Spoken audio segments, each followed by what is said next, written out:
Sob a proteção de Deus, declaro aberta a presente sessão.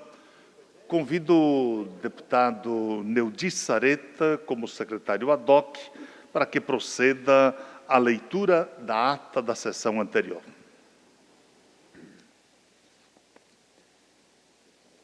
Ata da 34ª Sessão Ordinária, da 4ª Sessão Legislativa, da 19ª Legislatura da Assembleia Legislativa do Estado de Santa Catarina, realizada em 20 de abril de 2022, às 14 horas do dia 20 de abril de 2022, nessa cidade de Florianópolis, capital do Estado de Santa Catarina, reuniu-se a Assembleia Legislativa em sessão ordinária.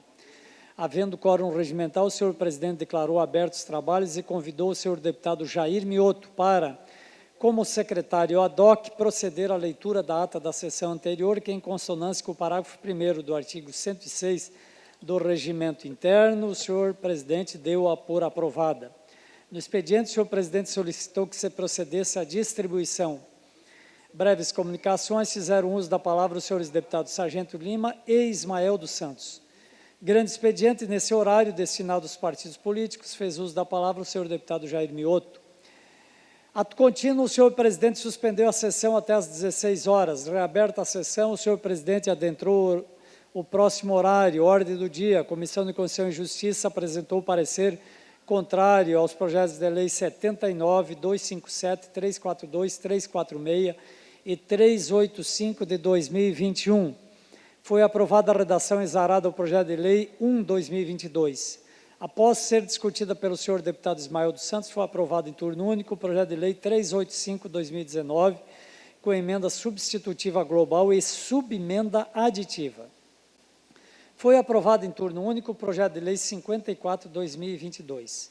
Dando continuidade à ordem do dia, foram aprovados os pedidos de informação 154, 156 a 159, as moções 325 a 327 e o requerimento 598/2022. Na sequência, o senhor presidente deferiu os requerimentos 584 a 597/2022 e comunicou que encaminhará aos destinatários as indicações 284 a 290. Explicações pessoais, fez uso da palavra o senhor Nazareno Martins, nada mais havendo de tratar, e antes de encerrar a sessão, o senhor presidente convocou outra ordinária para o dia 26 de abril, às 10 horas, em calendário especial. Para constar, o segundo secretário lavrou a presente ata, que acaba de ser lida por mim, senhor deputado presidente. Era esta ata. Obrigado, deputado Neudi Sareta. Em discussão, a ata que acaba de ser lida. Não havendo quem queira discuti-la, a mesma está aprovada. Solicito à assessoria que proceda à distribuição do expediente. De acordo com a decisão dos líderes desta Casa e, ao mesmo tempo, também a aprovação deste plenário, nós adentramos a partir deste momento no horário destinado aos partidos políticos. O primeiro horário pertence ao bloco PDT, PSDB e Republicanos. Consulto o bloco, se alguém fará uso da palavra. Não havendo quem queira se manifestar, na sequência é o Partido Progressista. Também não há oradores inscritos, ainda no horário destinado aos partidos políticos. Próximo horário pertence ao PSD. Deputada Marlene, Vossa Excelência, que falará em nome do PSD, tem o tempo de até 6 minutos, deputada. Bom dia, senhor presidente. Bom dia, demais colegas e todos que nos acompanham. Eu só queria fazer uma manifestação aqui. Nós tivemos uma reunião agora há pouco da Comissão de Agricultura, né, deputado Sareta, e a partir de uma reunião que foi feita há 2 semanas atrás na comissão, com representantes dos produtores independentes de suínos aqui de Santa Catarina,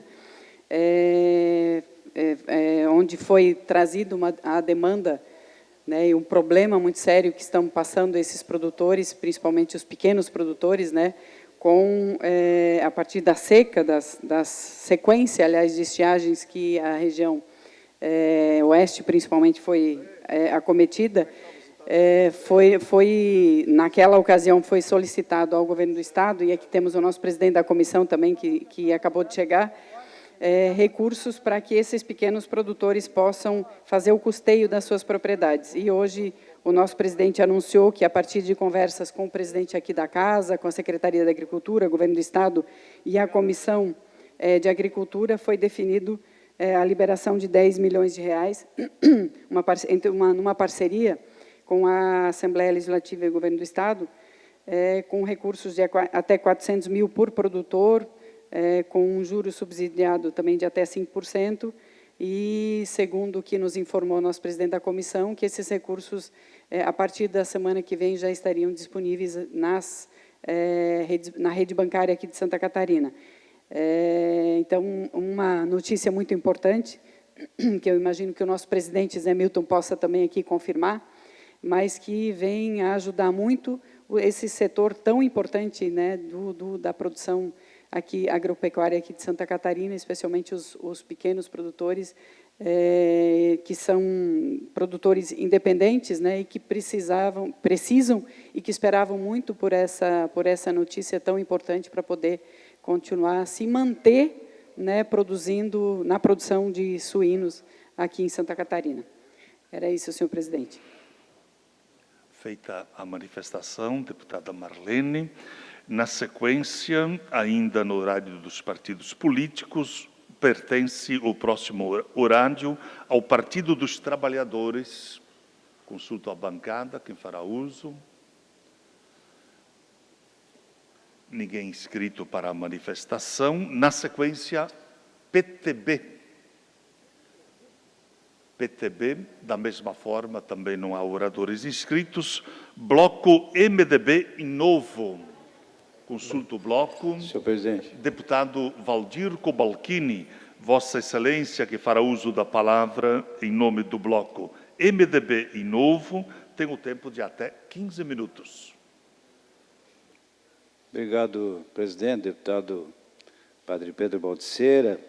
Cumprimentar colegas deputados, deputada Marlene.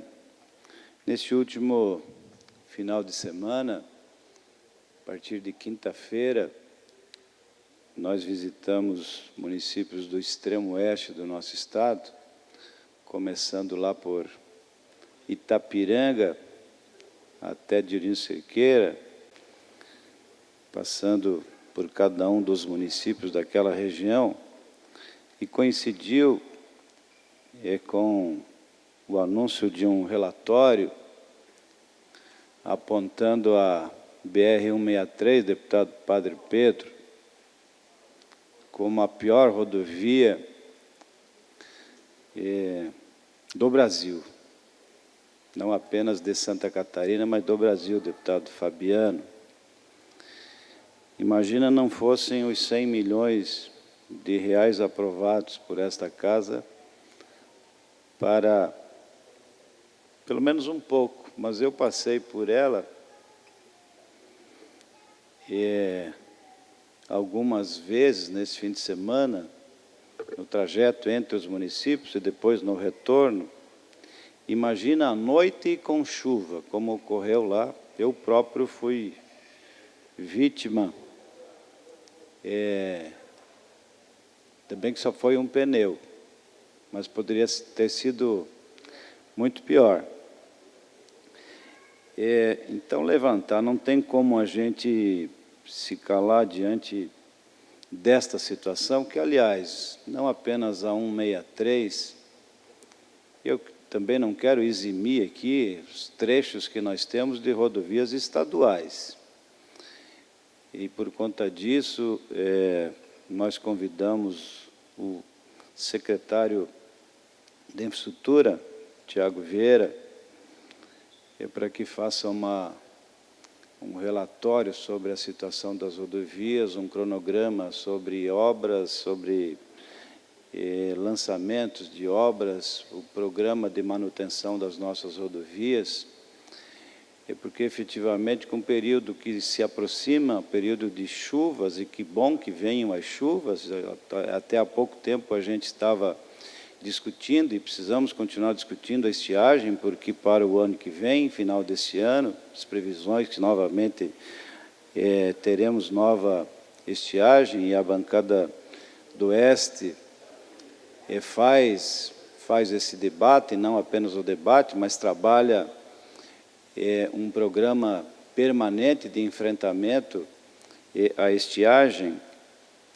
Mas fato é de que muitos trechos por onde passamos, a BR-282, por exemplo, especialmente o trecho que liga Ponte Serrada até a BR-153, a própria BR-153, a BR-470, próximo de Curitibanos, e sem falar, claro, no Calvário da 470, as obras de duplicação, o deputado Vicente Caro Preso, a BR-280, as obras de duplicação, nós só temos uma rodovia federal duplicada em Santa Catarina. Que inveja que a gente tem de outros estados, quando nós vamos para São Paulo, quando a gente vai, enfim, até mesmo Paraná, o Rio Grande do Sul, Minas Gerais, Rio de Janeiro, enquanto aqui só a BR-101 duplicado, isso com a sua conclusão recente. Mas é preciso que a gente, realmente, esta casa, se una em torno de um assunto tão importante, que é a situação das nossas rodovias, dos prejuízos que isso provoca à sociedade, à população, ao desenvolvimento econômico, o estado das nossas rodovias. Eu falo porque chamou muita atenção a BR-163, mas também quero chamar a atenção em relação a outras BRs, e obviamente que nós temos também rodovias estaduais necessitando de urgentes reparos, seja no sentido da manutenção, como também no sentido da revitalização de vários trechos. Então, esse é o assunto que eu trago hoje, não como um pronunciamento, como posição do partido, mas como uma questão que envolve todo o nosso Estado e que exige de todos nós um posicionamento firme, no sentido de que aquilo que seja de nossa responsabilidade do Estado e aquilo que é de responsabilidade do governo federal, como catarinenses que têm feito a sua parte, a Assembleia tem feito a sua parte em relação a 163, em relação a 470, em relação a 280 e também a 282, que é a principal rodovia de acesso do oeste de Santa Catarina ao litoral, e a rodovia com maior extensão em quilômetros, e obviamente que ela é a grande responsável pelo escoamento da nossa produção, seja em direção aos nossos portos, e seja também pela ligação que temos entre o extremo oeste, o grande oeste de Santa Catarina, com o restante do nosso Estado. Por isso, a importância que tem esta rodovia precisa também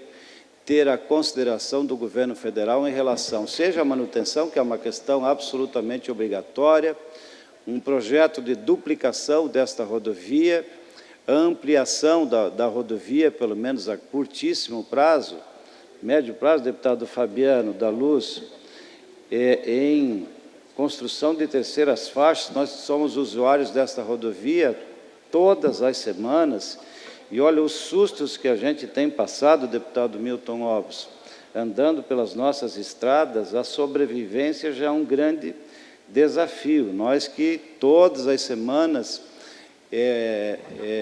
nos dirigimos às nossas bases, enfim, ao interior de Santa Catarina, e passamos por essas rodovias que, infelizmente, nós não temos um alento.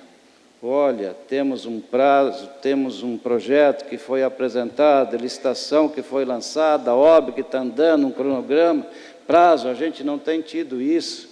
E nós ficamos muito, mas muito preocupados mesmo. Ontem à noite ainda eu saí de Porto União, 9 horas da noite, chega aqui 2 horas da manhã, a gente não consegue dormir mais.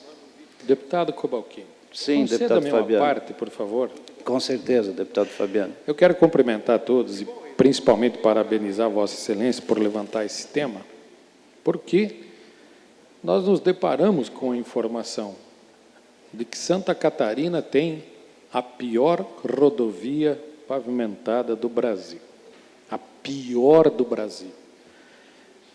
Ao mesmo tempo que estamos ouvindo as notícias dizerem que Santa Catarina vai ser a terceira economia do país. Então, a nossa parte enquanto catarinenses, nós estamos fazendo, ajudando o governo federal a conquistar a maior arrecadação de impostos dos últimos 30 anos.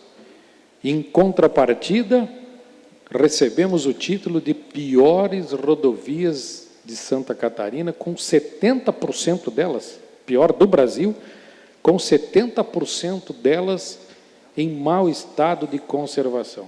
Isso significa, resumidamente, um abandono do governo federal a Santa Catarina, um desprezo do governo federal para com Santa Catarina.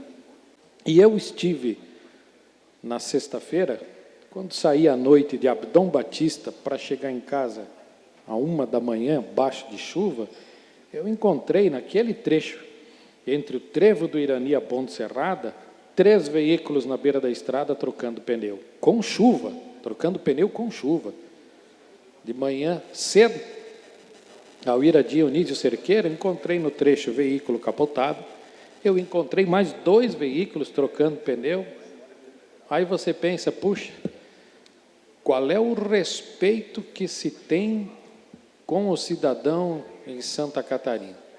Aí nós vivenciamos morte nesses trechos. Então, se você sai do extremo oeste, você pega a pior estrada do Brasil, que é a 163, que está sendo recuperada com dinheiro do governo do estado, não tem um pila do governo federal, nem as medições de obra o governo está fazendo dentro do prazo, para que a empresa possa receber pelo pouco serviço que vem prestando. Aí você passa o trecho de Maravilha, Pinhalzinho é outro caos, o trecho de Pinhalzinho é mais um caos, Nova Itaberaba tem defeitos na pista, e assim você vai de trechos em trechos da BR-282 e das demais rodovias. Então, eu quero parabenizar Vossa Excelência, porque não adianta nós achar que precisamos ou temos que comemorar sermos a terceira economia do país, se o nosso título, reconhecimento com isso do governo federal, é das piores rodovias brasileiras. Parabéns, Cobalcini.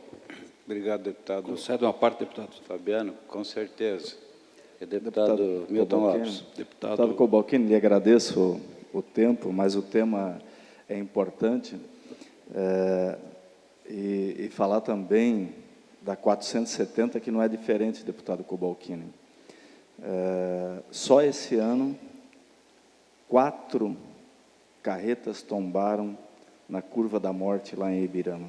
E agora, no final de semana, tombou em cima de um carro, matando o motorista, e, por Deus, uma criança que estava dentro se salvou. Então, nem a ação preventiva é feita. Ora, se em 4 meses, 4 carretas tombam na mesma curva, não foi colocada uma placa, não foi colocado um redutor de velocidade, não foi feita uma sinalização de perigo, né? Então, é um descaso total. O problema, deputado Fabiano, que isso não é desse governo, não. Isso é de vários governos federais que tratam Santa Catarina como um estado rico e nos mandam quirela e nem sequer a manutenção das rodovias federais são feitas. Essa é a verdade. Nós vivemos esse filme há mais de 20 anos. Né?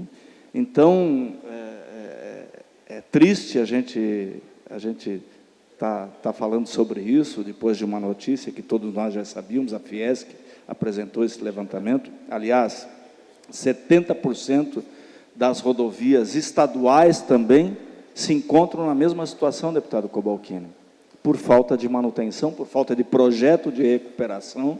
Então, nós vivemos um caos de infraestrutura e logística no nosso estado de Santa Catarina, infelizmente.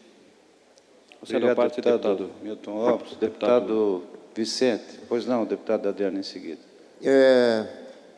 Bom dia, senhor presidente e senhoras e senhores deputados aqui presentes. A gente tem realmente convivido com muitos problemas de infraestrutura aqui em Santa Catarina, pela pujança econômica, nós podemos dizer que talvez seja um dos estados mais atrasados em infraestrutura do Brasil. Só tem uma rodovia mesmo duplicada, que já não serve para nada, essa duplicação, é um rolo a 101, né? A coisa tranca em vários pontos aí, e a gente para ir para cima e para baixo, 2, 3 horas, aquilo que era para levar 1 hora. E Fernando Henrique Cardoso fez a sua parte de Curitiba até Palhoça. O Lula fez a parte dele de Palhoça até o Rio Grande do Sul, menos a Ponte de Laguna. A Ponte de Laguna quem fez foi a ex-presidenta a Dilma, e depois disso, dinheiro veio a conta-gotas. A realidade é essa.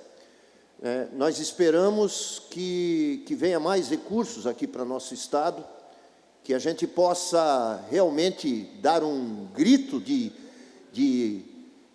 agradecimento ao governo federal, porque ultimamente realmente não vimos a cor da espécie. Tem algumas rodovias, como a 280, que as coisas estão indo também muito devagar, mas tem rodovias como a 163, que eu concordo com o deputado Fabiano, com o deputado Cobalcini, que é a pior disparada em infraestrutura. Somado a isso, já era um tema que de vez em quando eu falo, o problema grave das ferrovias aqui, né? É muito grave o que está acontecendo. Nós poderíamos ter uma ferrovia de Araquari até Içara, né, com 245 quilômetros, projeto pago em 2009, e desde lá nós não temos 1 centímetro dessa planta entregue para o governo federal. Foi pago para a empresa fazer o projeto, mas parou porque não tinha licença, não é nem ambiental, é por causa dos índios aí nesse morro aqui perto de Florianópolis, ali na Palhoça. Então, tem coisas realmente que travam o progresso, e a gente espera que essas dificuldades sejam ultrapassadas e a gente não jogue mais dinheiro no lixo como nós jogamos. Deputado Cobalcini, quero Tempo concluído, presidente. Eu apenas gostaria, se puder, mais 30 segundos para que o deputado Adriano consiga fazer a sua parte. Não sei se 30 segundos é possível. 1 minuto. Mais 1 minuto, deputado. Mas queria cumprimentá-lo e só lembrar que, de fato, nunca se investiu tanto em rodovias catarinenses como nos últimos governos do Lula e Dilma, né, que foram aplicados aí mais de 5 milhões através do DENIT até 2015. Depois disso, nenhuma obra federal foi licitada. Cerca da metade, 2,5 milhões dos recursos foram para a duplicação da BR-101 Sul. Somente a Ponte de Laguna custou 600 milhões. Enfim, aqui já foram falados de alguns investimentos da época dos governos do PT em Santa Catarina. E agora que temos aí o presidente que, né, lavou de votos aqui no nosso estado, tem nos desprestigiado e usado a Santa Catarina apenas para o seu lazer, para as suas motocicletas, para comer aquele camarão que às vezes é muito grande em top, e por aí vai. Estamos desleixados totalmente pelo governo federal e esquecidos totalmente. Uma vergonha. Obrigado. Feita a manifestação, no horário destinado aos partidos políticos, o bloco MDB e Novo. Na sequência, nós teremos o partido União. Alguém do partido a se manifestar? Não havendo quem queira se manifestar. Na sequência, o PL. Consulto a bancada. Não havendo quem queira se manifestar, o deputado Márcio Machado, Vossa Excelência, que fará uso da palavra em nome do PL, tem o tempo de até 10 minutos e 30 segundos. Obrigado, deputado Padre Pedro. Cumprimento Vossa Excelência, presidente em exercício, os nobres colegas deputados. Vou passar o horário canoense do deputado Gessé para o deputado Bruno. Muito obrigado, deputado. Agradeço imensamente a sua generosidade. Bom, presidente, lutar pela liberdade, defender a liberdade no Brasil não é uma atividade muito gloriosa. Infelizmente, o Brasil ainda caminha a passos de bebês no caminho de ser um país que respeita as liberdades individuais e, principalmente, respeita as liberdades das famílias. Nós temos um apego, quase um fetiche com o autoritarismo e com a expansão do braço do Estado, seja ele onde for. Nós temos esse apelo, essa vontade, essa tentação de sempre chamar o Estado para resolver aqueles problemas que nós, como indivíduos, não confiamos em nós mesmos para resolver. É como se o Estado fosse um remédio, uma solução para terceirizar a nossa própria responsabilidade, aquilo que deveria ser nosso. Então, todos aqueles que defendem mais liberdade individual, mais liberdade das famílias, sofrem, claro, num cenário como esse, num cenário em que, infelizmente, nós temos esse vício em Estado, nós temos a estadolatria. É muito complicado, mas, mesmo assim, nós tentamos. E aqui eu quero falar de uma dessas formas em que o Estado avança para cima das famílias, que é ao tentar definir como as famílias devem criar os seus filhos. Isso me incomoda particularmente, quando o Estado avança e tenta impor às famílias aquilo que o Estado acredita ser o melhor para as famílias. Senhores, isso é uma perversão dos direitos naturais, que dizem que a criança, logicamente, a criança, ela pertence primeiro ao núcleo familiar, ela está sob a responsabilidade do núcleo familiar. Tem sido assim desde que o homem é homem, na verdade, tem sido assim desde os ancestrais do Homo sapiens. O que nós agora tentamos fazer, ao tentar, por exemplo, proibir famílias de fazer educação domiciliar, é falar para as famílias que os seus filhos não mais são de sua responsabilidade prioritária. Agora existe o ente estatal para dizer o que esses filhos devem fazer, como esses filhos devem ser criados. Isso é lamentável e é um avanço que deve ser contido por todos aqueles que defendem a liberdade individual. Quando nós permitimos que o Estado entre porta dentro de uma casa e diga que o seu filho não pode ser criado de determinada maneira e deve ser criado como o Estado acredita ser a melhor educação para ele, nós estamos abrindo uma prerrogativa perigosa. Porque se permitirmos que o Estado entre porta dentro das nossas casas para dizer como nós, que com muito amor criamos os nossos filhos, devemos criá-los segundo a ideologia do Estado, qual é a próxima coisa que o Estado vai fazer? Qual é o próximo ato que o Estado vai fazer? Qual é a próxima orientação que se tornará obrigatória que o Estado irá fazer as famílias tomarem? Será que o Estado vai entrar porta dentro das casas para dizer como as crianças devem se alimentar, como os pais devem alimentar seus filhos? Vai entrar o Estado porta dentro das casas para dizer que religião as crianças devem ter, ou se devem ter ou não devem ter religião? Será que o Estado vai entrar porta dentro das casas para dizer no que as crianças devem acreditar? Se devem acreditar ou não na existência de uma entidade superior ou não? Será que o Estado vai entrar porta adentro das casas para dizer qual a educação moral que as crianças devem receber? Quais as intuições políticas, quais as perspectivas de Estado, política, econômica que as crianças devem ter? Me parece algo muito perigoso. É um caminho muito perigoso que nós abrimos ao permitir que o Estado entre porta dentro de uma casa e diga: o seu filho não é sua responsabilidade, é primeiro minha responsabilidade, eu, o Estado. O seu filho não mais lhe pertence, o seu filho agora pertence à burocracia do Estado. Isso é um perigo, é uma porta que se abre e eu tenho muito medo disso. Por isso, vejo como salutar a iniciativa que está lá no Congresso Nacional e recebo a notícia de que o governo articula, junto com as bancadas evangélicas, religiosas, pela aprovação do projeto de lei que regulamenta a educação domiciliar no Brasil. Ora, é um absurdo que o Brasil, em pleno século XXI, ainda se alinhe aqueles países mais autoritários, que impõem às famílias e às crianças o modo de educação estatal, como obrigatório, mandatório, compulsório. É um absurdo que no ano 2022 ainda as famílias educadoras corram o risco de ter a porta da sua casa invadida por agentes do Estado, condenando famílias por educar, por amar. É um absurdo que no século XXI, no ano 2022, nós ainda tenhamos dezenas de milhares de brasileiros com medo de serem perseguidos por educarem os seus filhos.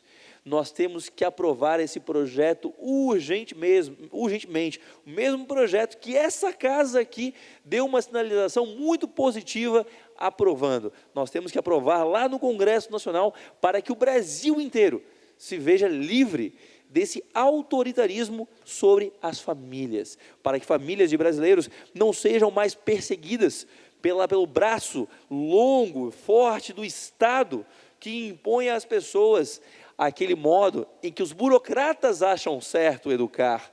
Não que os pais ou as crianças julguem ser os melhores, não, mas que os burocratas impõem. Eu não quero viver num país em que brasileiros tenham medo de educar os seus filhos. Eu não quero viver num país onde a burocracia diga às crianças, às famílias, como que elas devem ser criadas. Isso é a anulação da família, isso é a anulação da responsabilidade da família. Eu não digo isso apenas pelas minhas convicções religiosas, porque acredito que todo cristão deveria defender, sim, o núcleo familiar, mas eu digo também pelas minhas convicções como liberal.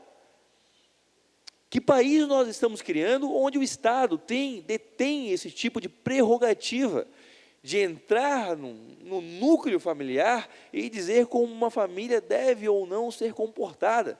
Nós não estamos aqui falando de criminosos, não estamos falando de crimes. Crime é crime, deve ser tratado como tal. Agora, famílias que educam, famílias que criam os seus filhos conforme as suas convicções morais, religiosas, é isso. Nós vamos agora ser um país que intervém nisso. E vale dizer que o Brasil, ao intervir no núcleo familiar dessa forma, ao impor às crianças e aos pais a forma que de educação estatal, tornar obrigatório essa forma que o Estado vê como ideal e adequada de educação, quando o Brasil permite isso, o Brasil viola, inclusive, o Pacto Internacional dos Direitos Sociais, Econômicos e Culturais, assinado em 1966. Nós violamos esse pacto, inclusive. Por isso que eu vejo como salutar a iniciativa para regulamentar o homeschooling lá no Congresso Nacional. Isso é importante para que outros estados possam também ter esse benefício do respeito às liberdades. É importante que nós consigamos corrigir um pouquinho esse nosso rumo triste de um país autoritário, intervencionista, que se intromete em como as famílias querem viver, para um país que respeita as liberdades individuais, para um país que respeita as liberdades. E, aliás, muito me entristece que no Brasil, além de pessoas que, por pouco conhecimento, são contra a educação domiciliar, me entristece muito ver aquelas pessoas que, conhecendo e tendo possibilidade de ter acesso à informação, lutam para proibir a educação domiciliar, para impor aos outros a sua própria convicção, seja por motivações ideológicas ou políticas. Essas pessoas são ditadores, travestidos de militantes, de políticos, de sindicalistas, o que for. Mas me entristece muito ver esse tipo de embate. A pessoa não quer algo para si e aí quer impor na família do vizinho aquilo que considera ser o justo, ser o correto. Tirem as mãos das famílias dos outros, deixem os seus vizinhos em paz, deixem eles criarem seus filhos da maneira apropriada que julgarem ser moralmente correto. Não intervenham no núcleo familiar. Sempre que o Estado se achou na prerrogativa de intervir nos núcleos familiares, isso acabou resultando em regimes autocráticos, ditatoriais, autoritários. Eu não quero viver num país assim. Por isso, apesar de a luta pela liberdade ser uma luta em glória, eu, até o fim dos meus dias, irei lutar para ter um Brasil e uma Santa Catarina muito mais livre. Feita a manifestação, deputado Bruno Souza. Na sequência, o horário pertence ao bloco PDT, PSDB e Republicanos. Com a palavra, doutor Vicente Caro Preso, pelo tempo de até 7 minutos e 30 segundos. Senhor presidente, senhoras e senhores deputados, novamente falando nessa sessão de hoje, em determinados momentos, você precisa do Estado para resolver situações agudas na sua vida. A gente espera, ou esperaria, nunca precisar da ajuda da Polícia Militar para qualquer situação ruim que aconteça com você. Pois bem, eu fui participar da festilha lá em São Francisco do Sul, na sexta-feira passada. Fui dar uma olhada, prestigiar algumas pessoas e tal, normal. E quando estava voltando para Jaraguá do Sul, me dei conta de que o meu celular havia sido furtado ou extraviado. Eu fiz um BO de 20 minutos, mas fiz o BO eletrônico, saí de lá e cheguei em casa, liguei o computador de madrugada e vi pelo GPS, pelo sistema que tem para localização do celular, e vi que estava em outro local estranho, lá em São Francisco do Sul. Eu monitorei durante algumas horas, já em contato com a Polícia Militar de São Francisco do Sul, e esperei. Eles foram lá, viram, não encontraram nada, e também não tinha uma iluminação boa para encontrar pequenos objetos. E no outro dia voltaram lá. Voltaram, estava no mesmo local, ou seja, o objeto não estava se movendo, e uma viatura da polícia foi junto com um assessor meu atrás do nosso computador, do dia a dia, presidente, Padre Pedro, onde nós acumulamos várias informações importantes, contatos, enfim. E, para surpresa, o objeto foi recuperado. Queria mostrar aqui, de 1 em 1 milhão, eu fui uma pessoa afortunada e consegui encontrar esse objeto. A gente sabe que polícia e agente público não tem hora, mas eu queria fazer o registro aqui, dos préstimos de todos os policiais militares do 27º Batalhão da Polícia Militar lá de São Francisco do Sul, em nome do Tenente-Coronel Jailton Franzoni de Abreu, quem eu conheço e quem nós vamos, através de uma emenda impositiva, legar àquele destacamento mais uma viatura, parece que vai sair em maio agora, primeira, segunda quinzena de maio, e para fazer o registro aqui dessa casa, como é bom a gente saber que a gente está protegido de pessoas competentes, pessoas educadas e pessoas obstinadas no cumprimento do dever. Muitas vezes a gente passa ao léu, deixa de citar, mas nós temos que citar realmente as pessoas que merecem. E a corporação da Polícia Militar de Santa Catarina nos deixa muito orgulhoso. Realmente uma corporação unida, uma corporação bem comandada, uma corporação que sabe se postar na hora certa, duríssima, quando necessária, e a gente só tem a agradecer à PM de Santa Catarina por esse episódio, um episódio simples. Da mesma forma, senhor presidente, ainda em relação à PM, nós queremos agradecer também ao comando da Polícia Militar o envio o destino de mais 26 policiais militares para a região, da 12ª Região da Polícia Militar, lá em... que Jaraguá do Sul é o centro da Polícia Militar dessa região, que abrange vários municípios, inclusive São Bento. Então, foi um grande reforço para a região, que há mais de 10 anos não tinha uma reposição de policiais militares. Na realidade, policiais, alguns faleceram, outros policiais pediram transferência, alguns foram para a reserva e acabou sobrecarregado o contingente que lá está. Então, recebemos, e eu quero transferir esse diploma que recebi do comandante do 12º Batalhão da Polícia Militar, Coronel Reisdorfer, né, a minha admiração também ao destacamento lá, né, da polícia, a essa região militar, ao 14º Batalhão da Polícia Militar também. E a todos os voluntários que abrigam a sociedade, amigos do batalhão lá. É muito comum em Jaraguá do Sul, e é uma coisa que tem que ficar claro também, o poder do voluntariado.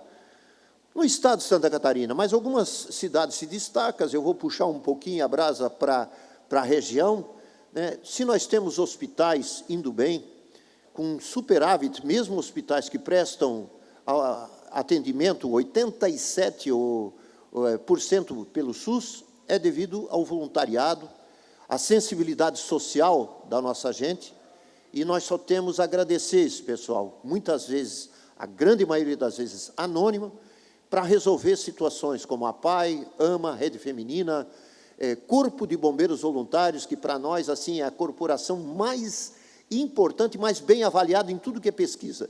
Vou perguntar se é médico, se é qualquer outra categoria, os bombeiros voluntários lá em Jaraguá são os que fazem o rescaldo, que atendem os primeiros, que dão o primeiro atendimento em casos graves de acidentes. Por fim, eu queria fazer um registro aqui, agradecer o governo do Estado. Uma parte, deputado? Sim. Deputado Vicente Caro Preso, queria cumprimentá-lo pelo pronunciamento na fala que Vossa Excelência, inclusive, destaca a importância, né, do trabalho da Polícia Militar, do Corpo de Bombeiros, e é bem verdade, eu quero aqui também aproveitar o ensejo para fazer esse reconhecimento e, na verdade, reforçar, né, a necessidade, que tenho certeza que Vossa Excelência, todos aqui nesta casa, ouvem em todos os cantos do nosso Estado, com relação à necessidade realmente de se abrir o concurso, de se fazer a contratação de mais efetivo, porque não tem uma região de Santa Catarina que a gente vai visitar, um município que não se cobra mais efetivo para a Polícia Civil, Militar e para o Corpo de Bombeiros. Então, queria fazer esse reforço dentro da sua fala aqui ao Governo do Estado de Santa Catarina, para que realmente agilize isso, para que a gente possa melhorar ainda mais todas essas áreas, né, da Polícia Militar, Civil e Corpo de Bombeiros do nosso Estado. Obrigado, deputado. Parabéns. Obrigado. Eu gostaria de mais, pelo menos 30 segundos ou um minuto para complementar. Mais um minuto, deputado. Obrigado, senhor presidente. Para complementar, sim, agradecer também ao Corpo de Bombeiros Militares de Santa Catarina pela aprovação de um projeto da instalação do primeiro local, né, vamos ajudar também com emendas parlamentares, em Timbó Grande. Timbó Grande é uma cidade que o primeiro socorro de bombeiros está a mais de 60 quilômetros do centro da cidade. Então, eu acho que vai ser muito importante a construção dessa sede dos bombeiros militares lá. Por fim, agradecer ao Governo do Estado pela publicação em Diário Oficial da homologação do resultado da licitação da SC 414. Para os que não sabem, une a Vila Itaupava, lá em Blumenau, até a cidade de Luiz Alves, passando por Massaranduba. Para nós, que vivemos por pertinho de lá, nós estamos muito agradecidos. Agradecemos ao governador Moisés, também ao Tiago Vieira, o nosso secretário da Infraestrutura. Muito obrigado, senhor presidente. Feita a manifestação, deputado Dr. Vicente Caro Preso, na sequência, com a palavra, em nome do PT, de Fabiano da Luz, pelo tempo de até 6 minutos, deputado. Muito obrigado. Bom dia, presidente Padre Pedro Baldiceira. Quero aqui cumprimentar a todos os deputados e deputadas, a todos aqueles que nos acompanham através dos canais da LESC. E, com muita alegria, contar rapidamente aqui uma história para vocês. Lá em 2010, fruto de uma ideia do então vice-prefeito de Pinhalzinho, o senhor Ladir Cassol, e eu como prefeito, né, o Cassol nos trouxe a ideia de adquirirmos uma usina de asfalto para Pinhalzinho. Depois de nós estudarmos a situação, decidimos consorciar os municípios para tornar isso realidade. Fizemos um consórcio com 6 municípios, Pinhalzinho, Saudades, Nova Erechim, Serra Alta, Sul Brasil, e assim adquirimos a usina de asfalto e começamos nós mesmos a asfaltar as ruas da cidade e também levar o asfalto para o interior dos nossos municípios. Naquele período de 2010 até 2016, nós recebemos mais de 30 missões de prefeitos de várias regiões do país para conhecer a experiência. E o que nos chamava um pouco de atenção e nos intrigava é que os prefeitos saíam encantados com aquilo que eles viram e conheceram, mas, porém, na prática, nós não víamos nenhum consórcio sair do papel e se tornar realidade. Até que, no início desse mandato como deputado, na primeira oportunidade que nós estivemos visitando e conversando com o governador Carlos Moisés e parte da sua equipe, num encontro da bancada que tivemos com ele, na oportunidade, o governador reuniu aí com todas as bancadas para conversar, nós todos apresentamos um pouco das nossas ideias para que, se o governo achasse interessante e oportuno utilizar. E, curiosamente, depois de um tempo, o governo do Estado, comprou essa ideia, lançou o programa dos consórcios de asfalto e começaram a surgir, né, os consórcios em todo o Estado. E eu participei, nesse final de semana, do recebimento dos equipamentos do consórcio no município de Ipuaçu. E já aconteceu também a entrega dos equipamentos no consórcio em São Miguel do Oeste, agora está em fase de licitação e compra o consórcio sediado no município de Itá, e aqui no sul do estado também, enfim, começou a sair do papel. Isso vai transformar os municípios de Santa Catarina. Nós já tivemos lá no período do governador Luiz Henrique, que ele desafiou a ser o primeiro estado brasileiro com 100% dos municípios com acesso asfaltado. Isso foi um grande marco para Santa Catarina. E talvez agora esse seja o grande segundo marco na infraestrutura do nosso estado, que é os municípios organizados com os equipamentos e com a infraestrutura que o governo do estado está cedendo para eles comprar todos os equipamentos, é eles mesmos passarem a pavimentar as ruas do perímetro urbano e começarem a levar o asfalto também para o interior e, inclusive, fazerem a interligação das rodovias municipais para ligar um município a outro. Isso vai ser uma grande transformação em Santa Catarina. Isso não é concorrer com o setor privado, porque muitas vezes uma empresa, para deslocar toda a sua infraestrutura de maquinário para ir lá no município asfaltar uma rua, o custo de logística eleva o preço da obra lá nas alturas. Porque para ir lá fazer muitas vezes uma rua de 100 metros, de uma emenda de R$100 mil, a empresa tem que deslocar caminhão, tem que deslocar os rolos, tem que deslocar a vibra-acabadora, o espargidor, a máquina de pintura, e isso eleva o custo da obra. Agora, os consórcios, todos ali juntos, tendo os equipamentos, um ajudando o outro, reduz o custo da obra e as prefeituras vão poder executar muito mais. Então, fiquei muito feliz de estar visitando o consórcio em Ipuaçu, o consórcio lá em São Miguel do Oeste, que já adquiriram os equipamentos, como alguns dias o de Itá, a Forquilinha, que está se organizando. Eu sei que nós vamos ter uma Santa Catarina cada vez mais transformada, justamente pelas ideias de inovação.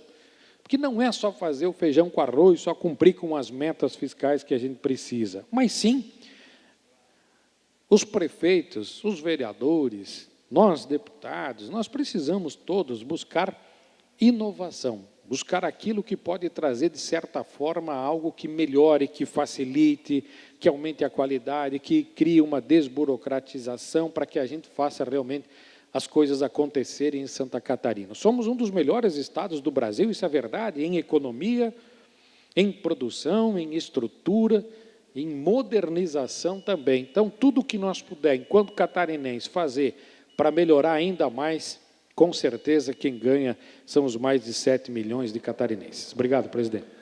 Feita a manifestação, deputado Fabiano da Luz, chegamos então ao fim dos partidos políticos. Entramos agora à ordem do dia. Pedido de informação de número 160, autor deputado Bruno Souza, solicitando ao secretário de Estado da Educação informações acerca do contrato número 48/2021, que trata sobre prestação de serviços de preparo e distribuição de alimentação escolar. Em discussão, não havendo quem queira discuti-lo, em votação, aprovado. Pedido de informação 161, autor deputado Gessé Lopes, solicitando ao secretário do Estado de Segurança Pública informações acerca da não realização das promoções previstas no parágrafo 2º do artigo 54 da Lei 18.281/2021. Em discussão, não havendo quem queira discuti-lo, em votação, aprovado. Moções. Moção 328, deputado Volney Weber, cumprimentando os municípios de Praia Grande, Jacinto Machado, Timbé do Sul e Moro Grande, pelo recebimento do título Geoparque Mundial da Unesco. Em discussão, não havendo quem queira discuti-lo, em votação, aprovado. Moção 330, deputado Neudi Sareta, apelando ao superintendente do DENIT em Santa Catarina pela limpeza e roçada da vegetação às margens da rodovia BR-153, principalmente nos trechos de acesso ao município de Concórdia. Em discussão, não havendo quem queira discuti-lo, em votação, aprovado. Esta presidência comunica que defere os seguintes requerimentos. Requerimentos 599 a 607. Esta presidência comunica que encaminhará aos destinatários, conforme determina o regimento interno, as seguintes indicações. Indicações de número 291 a 296. Fim da ordem do dia. Entramos agora, então, em explicações pessoais. Gostaria, como inscrito em explicações pessoais, de fazer o uso da palavra neste momento, me dirigir aqui, pelo tempo de até 10 minutos, dirigir aqui de maneira muito especial aos trabalhadores da empresa brasileira de Correios e Telégrafos, porque essa mesma empresa, ela está sob ameaça de privatização desde o início do atual governo. E na condução da estatal está o general Floriano Peixoto. Ela só não foi vendida ainda devido à resistência, à teimosia e à persistência dos trabalhadores dos Correios e pelo carinho e confiança que a sociedade como um todo tem a esta empresa. E para privatizar os Correios, o governo precisa também aprovar o projeto de lei que tramita na Câmara Federal, a de número 591 de 2021, que está parado na Comissão de Assuntos Econômicos do Senado. Enquanto isso, os Correios, apesar da rentabilidade e da função estratégica que exercem, amarga um abandono. E é triste trazer isto nessa tribuna no dia de hoje. Só no ano passado, essa estratégia e rentável empresa registrou um lucro de 3,7 bilhões de reais. Diga-se de passagem que foi o melhor resultado em 22 anos. Uma lucratividade, em parte provocada pela pandemia, que ampliou enormemente as compras por internet e as entregas de produtos via correios. Mas também aconteceu pela retirada de benefícios e direitos dos trabalhadores e trabalhadoras da empresa. Diminuição do efetivo de trabalho, precarização nos serviços, fim das horas extras, fechamento de agências nos pequenos municípios. Tudo isto tem contribuído enormemente para o lucro desta empresa. O último concurso público feito pelos Correios foi em 2011. Portanto, são basicamente 11 para 12 anos que não se promove mais o concurso público. Os próprios trabalhadores dizem que a categoria está envelhecida e pequena pelo número de trabalhadores e trabalhadoras. Somente, para se ter uma ideia, o centro de Florianópolis, que no ano passado tinha 30 carteiros, hoje tem somente 11 carteiros. Se diminuiu muito a tradicional carta, aumentou também muito a entrega de produtos.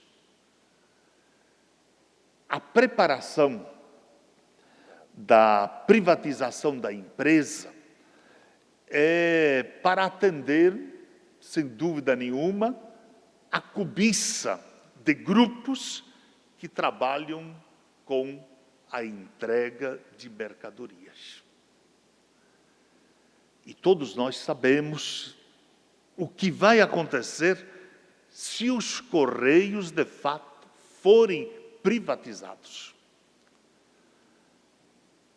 O aumento do preço para a entrega das mercadorias, as empresas, as compras que a empresa faz pela internet, o desaparecimento de serviços considerados não lucrativos e dos diversos serviços sociais que a empresa exerce, que a empresa faz. A confecção do CPF, atendimento de catástrofes, em que os Correios transportam mantimento para áreas atingidas sem custo nenhum, porque é uma estatal. Se privatizada, isso vai desaparecer, porque tudo é comandado pelo lucro, pelas cifras, pelo dinheiro, pelo capital. O transporte das urnas eletrônicas, que ajuda na consolidação da democracia, como é que fica isto?